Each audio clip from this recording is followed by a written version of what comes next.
अस्सलाम वालेकुम एवरीवन। हम बात कर रहे थे प्रेजेंटेशन ऑफ डाटा की, जिसमें हमने इसके दो मेथड जो हैं वो डिस्कस कर लिए थे। फर्स्ट ऑफ ऑल था क्लासिफिकेशन और दूसरा था टेबुलेशन। और उसमें कुछ टर्म्स आती हैं, कुछ डायग्राम्स आती हैं, वो हमने लास्ट टाइम देखी थी। आज हम देखेंगे कि ग्राफिकली जो है वो डाटा को हम किस तरह प्रेजेंट करते हैं। This is the method in which we present raw data और statistical data by using graphs. यानी ग्राफ्स की मदद से हम इसमें क्या करते हैं कि डाटा को प्रेजेंट करते हैं। फर्स्ट ऑफ ऑल देख लेते हैं हिस्टोग्राम। हिस्टोग्राम जो है वो एक तरह का ग्राफ होता है, graph that displays the data by using vertical bars of various heights to represent frequencies is called histogram. एक ऐसा ग्राफ जिसमें हम डिफरेंट हाइट्स की जो वर्टिकल बार्स हैं, वर्टिकली अमूदी तौर पे जो हमारे पास बार्स होते हैं, उनको यूज करते हुए हम डाटा को डिस्प्ले करते हैं, रिप्रेजेंट करते हैं, उसको हम कहते हैं हिस्टोग्राम। और उन की फ्रीक्वेंसी को हम इसमें रिप्रेजेंट करते हैं, और फ्रीक्वेंसी जो है उनकी heights according to their number जो है वो डिफरेंट होती है।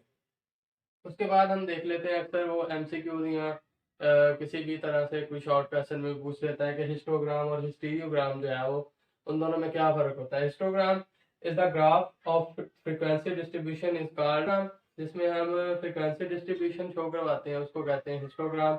Where as the graph of time series is called historigram, and जिसमें हम टाइम सीरीज को रिप्रेजेंट करते हैं उसको हम कहते हैं हिस्टीरियोग्राम। अब एक और है, वो है frequency polygon. A line graph in which frequency is placed along vertical axis and class midpoints are placed along the horizontal axis। यानी जिसमें हम हमारे पास अमूदी कॉलम जो होते हैं उनमें हम रिप्रेजेंट करते हैं हमारे पास जो फ्रीक्वेंसी होती है, और जो हमारे पास ऊपकी लाइंस होती हैं एक्स एक्सिस पे, उस हॉरिजॉन्टल उस पे हम रिप्रेजेंट करते हैं क्लास मिड पॉइंट्स को, उसको हम कहते हैं फ्रीक्वेंसी पॉलीगॉन। ठीक है। अब हम इनके डिफरेंट एग्जांपल्स जो हैं उनके थ्रू हम इसको समझेंगे। एग्जांपल्स को डिस्कस करने से पहले कुछ टर्म्स जो हैं इसकी में जो इसमें रेलिवेंट आएंगे उनको हम देख लेते हैं। तो सबसे पहले class limit. Class limit, limit का मतलब होता है किसी भी चीज़ की हद। तो इसमें इसकी डेफिनेशन में भी ये आता है कि class limits are the smallest and largest observation in each class. यानी कोई भी अगर हमारे पास क्लास दी हुई है, कोई वैल्यूज दी गई हैं, उनमें सबसे छोटी और सबसे बड़ी जो ऑब्जर्वेशन है या वैल्यू है उसको हम कहेंगे क्लास लिमिट। ठीक है। Smallest and largest values are lower class limit and upper class limit respectively. जो हमारे पास स्मॉलेस्ट वैल्यू होती है ना, या स्मॉलेस्ट हमारे पास ऑब्जर्वेशन होती है, उसको हम कहते हैं लोअर क्लास लिमिट। और जो हमारे पास होती है लार्जेस्ट वैल्यू या लार्जेस्ट ऑब्जर्वेशन, उसको हम कहते हैं अपर क्लास लिमिट। उसके बाद है क्लास इंटरवल। इंटरवल का मतलब होता है कि वक्फा। ठीक है। Class interval is the difference between the two consecutive lower and upper class limits of any class. Class limit क्या होती है कि दो कंसेक्टिव, दो एक दूसरे के बाद आने वाली जो हमारे पास लिमिट्स होती हैं लोअर और अपर, उनका जो डिफरेंस होता है उसको हम कहते हैं क्लास इंटरवल। ठीक है। उसके बाद है जी मिड पॉइंट, जिसका दूसरा नाम है मिड वैल्यू, या उसको क्लास मार्क भी कहते हैं। It is arithmetic mean between lower and upper class limits of that class. यानी अगर हमारे पास कोई दो वैल्यूज दी गई हो या हमारे पास बहुत सारी वैल्यूज दी गई हो, उसमें से जो लोअर और अपर क्लास लिमिट का अर्थमेटिक मीन होगा। अर्थमेटिक मीन क्या होता है कि अगर हम दो चीजों को जमा करें और उसको दो पे डिवाइड करें, उसको हम कहते हैं एम, यानी अर्थमेटिक मीन या मीन, सिंपली मीन भी कहते हैं। ठीक है। तो इन दोनों का जो मीन होगा उसको हम, जो हमारे पास लोअर क्लास लिमिट होगी और अपर क्लास लिमिट, उसको हम कहेंगे मिड पॉइंट, मिड वैल्यू या क्लास मार्क। अब हम एक एग्जांपल के थ्रू जो है वो क्लास बाउंड्री, मिड पॉइंट और जो हमने डिस्कस किया था लोअर क्लास लिमिट, अपर क्लास लिमिट, उनको डिस्कस करेंगे। ठीक है, समझेंगे। तो यहाँ पे ये हमारे पास डिफरेंट क्लासेस दी गई हैं। ये जो 50 टू 54 है, किसी भी फिगर में हमारे पास जो वैल्यूज दी गई थी, ये 4 मरतबा है, यानी इसकी फ्रीक्वेंसी 4 है। इसी तरह 50 टू 5 टू 59 है, वो 5 दफा है। ये डिफरेंट तरह की जो टर्म्स हैं, क्लासेस हैं, इनकी ये फ्रीक्वेंसीज हैं। ठीक है।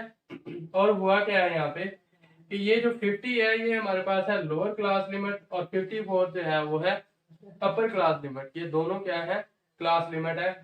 अगर ये हमारे पास फर्स्ट क्लास की। ठीक है। इसी तरह जो 55 है वो लोअर क्लास लिमिट है, 59 जो है वो अपर क्लास लिमिट है। ठीक है। तो उसने कहा कि insert the mid point and class boundaries in the following frequency distribution. Frequency distribution हमारे पास यहाँ पे दी गई है। ये डिफरेंट तरह की जो क्लासेस हैं उनमें फ्रीक्वेंसीज हैं, उसकी जो डिफरेंट क्लासेस हैं उनकी डिफरेंट फ्रीक्वेंसीज को डिस्ट्रीब्यूट किया गया है। ठीक है। ये सारी चीजें दी गई हैं। इसमें हमने क्या निकालना है, मिड पॉइंट और क्लास बाउंड्री। ठीक है। तो क्लास लिमिट का मैंने बता दिया है आपको, ठीक है। तो फर्स्ट ऑफ ऑल हम देख लेते हैं कि इसमें जो समीशन एफ है ये किस चीज को शो करता है, टोटल फ्रीक्वेंसी को, ठीक है। हमने सभी को जमा कर लिया वैसे ही। अब यानी अगर हमने क्यूमुलेटिव फ्रीक्वेंसी निकालनी हो तो मैंने लास्ट लेक्चर में आपको समझाया था। इस तरह मिड पॉइंट जो है वो हम इनका किस तरह फाइंड आउट करेंगे। 50 लोअर और अपर क्लास लिमिट जो है उसके मीन को हमने क्या कहा था, ये है मिड पॉइंट या हमारे पास मार्क क्लास मार्क, ठीक है। तो इसमें क्या करेंगे कि हम 50 प्लस 54 जो है उसको जमा करेंगे, और जो इनकी तादाद है, कितनी तादाद है, दो, दोनों लिमिट्स को हम जमा करके 2 पे डिवाइड करेंगे। ये हमारे पास हो जाएगा 104/2, 2 1 2, 2 5 10 और 2 4 2 4 2 4। ये हमारे पास 52 जो है वो इसका मिड पॉइंट आ जाएगा। इसी तरह हम इन दोनों को सम करके 2 पे डिवाइड कर देंगे, हमारे पास 57 जो है वो इसका मिड पॉइंट आ जाएगा। सभी के मिड पॉइंट जो है हम दोनों को जमा करके 2 पे डिवाइड करके निकाल देंगे। और उसके बाद आ जाते हैं क्लास बाउंड्री। क्लास बाउंड्रीज जो है वो किस तरह से बनाते हैं। क्लास बाउंड्री का मैंने यहाँ पे बताया हुआ है, class boundary is the mid point between upper limit and class limit of the next class. यानी क्लास बाउंड्री क्या है, मिड पॉइंट है अपर क्लास लिमिट का, ठीक है, और लोअर क्लास लिमिट का, नेक्स्ट क्लास का जो लोअर क्लास लिमिट है, उन दोनों का जो मिड पॉइंट है उसको हम कहेंगे। जो 54 और 55 है उन दोनों का जो हमारे पास एक पहली क्लास है उसकी अपर लिमिट और दूसरी क्लास है उसकी लोअर लिमिट, इन दोनों का जो मिड पॉइंट आएगा उसको हम कहेंगे क्लास बाउंड्री। यहाँ पे मैंने जो एग्जांपल दी हुई है, यहाँ पर जो फर्स्ट क्लास है उसमें जो अपर लिमिट है वो है 54 और लोअर जो है वो 55 है। 54 में से हम क्या करेंगे, 55 में से 54 माइनस करेंगे, ठीक है, और उसको हम क्या करेंगे 2 पे डिवाइड, ठीक है। तो ये हमारे पास आ जाएगा 1/2। 1/2 क्या होगा, 0.5। अब हम क्या करेंगे, जो हमारे पास फर्स्ट वैल्यू है उसमें से 0.5 जो है वो माइनस करेंगे और इसके अंदर 0.5 जो है वो हम प्लस करेंगे। यानी ये जो वैल्यू है नेक्स्ट क्लास की अपर लिमिट, और जो हमारे पास लोअर लिमिट नेक्स्ट क्लास की, और जो हमारे पास प्रीवियस क्लास है उसकी अपर लिमिट, उनके डिफरेंस को 2 पे डिवाइड करना है, और जो हमारे पास वैल्यू आएगी उसको हम फर्स्ट में से माइनस करते जाएंगे और सेकंड में ऐड करते जाएंगे। इस तरह से हमारे पास क्लास बाउंड्रीज बन जाएंगी। जैसा कि मैंने यहाँ पे किया हुआ है कि 50 में से मैंने माइनस कर दिया 0.5, 49.5 आ गया। इसी तरह 54 में मैंने जमा कर दिया 0.5, तो ये हमारे पास 54.5 बन गया। इसी तरह बाकी जितनी भी हमारे पास क्लासेज है उसमें भी हम इसी तरह से करेंगे। जैसे यहाँ पे 65 और 69 है, ये लोअर क्लास लिमिट है, ये अपर है। 65 में से हम माइनस करेंगे 0.5 जो हमारे पास आई है, तो हमारे पास आ जाएगा 64.5। इसी तरह हम 69 में प्लस करेंगे 0.5, ये आ जाएगा हमारे पास 69.5। इस तरह से जो डिफरेंट क्लासेज हैं उनके हम क्लास बाउंड्रीज जो है वो बनाते हैं। अब हम एक एग्जांपल के थ्रू जो है हिस्टोग्राम और फ्रीक्वेंसी पॉलीगॉन को देख लेते हैं।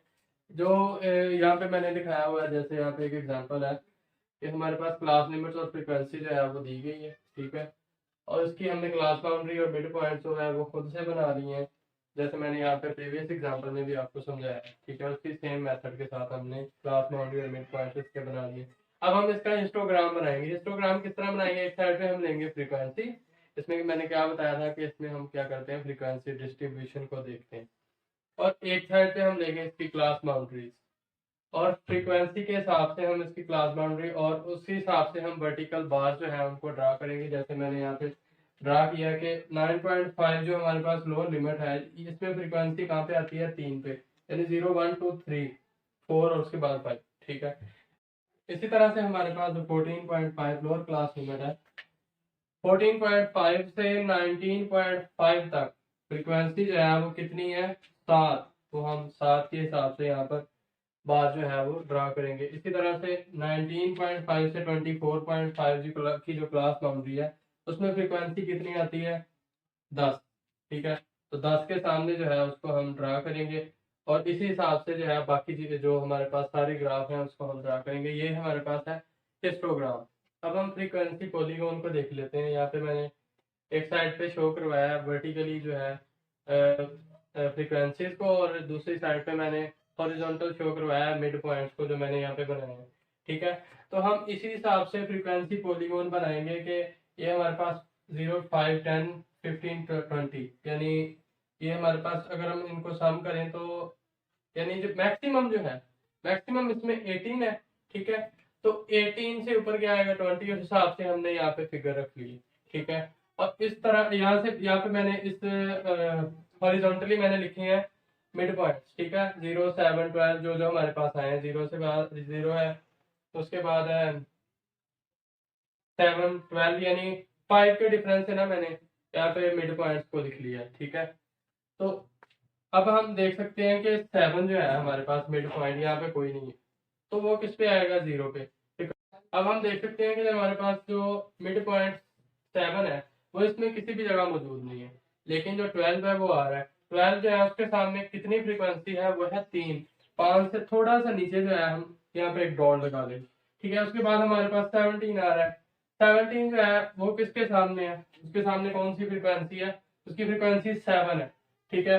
तो 5 से थोड़ा सा ऊपर जो है वो हम लगा लेंगे 17 वाले, ठीक है। इसी तरह यहाँ पे डॉट लगा लिया। उसके बाद हमारे पास आ जाता है जी 22। 22 के सामने क्या है 10, तो 10 के सामने हमने एक डॉट लगा दिया। इसी तरह से 27 है। 27 जो है उसके सामने क्या है, उसकी फ्रीक्वेंसी 18, तो 15 से ऊपर 20 से थोड़ा सा नीचे इसके सामने हम एक डॉट लगा देंगे। इसी तरह से 32 जो है वो हमारे पास, उसके सामने क्या है 9 फ्रीक्वेंसी उसकी। इसी तरह से 42 जो है उसकी फ्रीक्वेंसी 0 है, यानी यहाँ पे उसके सामने कोई फ्रीक्वेंसी नहीं दी। 37 जो मिड पॉइंट है उसके सामने क्या है, फ्रीक्वेंसी हमारे पास दी गई है यहाँ पे 2, ठीक है। तो यहाँ पे भी हम डॉट लगा के इन सब को आपस में मिला देंगे। इस तरह से हमारे पास क्या बन जाएगा, फ्रीक्वेंसी पॉलीगॉन, ठीक है। तो ये था आज का हमारा लेक्चर। अगर आपको वीडियो अच्छी लगी हो तो हमारी वीडियो को लाइक कर दें और चैनल को सब्सक्राइब कर दें ताकि आने वाली वीडियोस की अपडेट्स आपको मिलती रहें। अल्लाह हाफिज।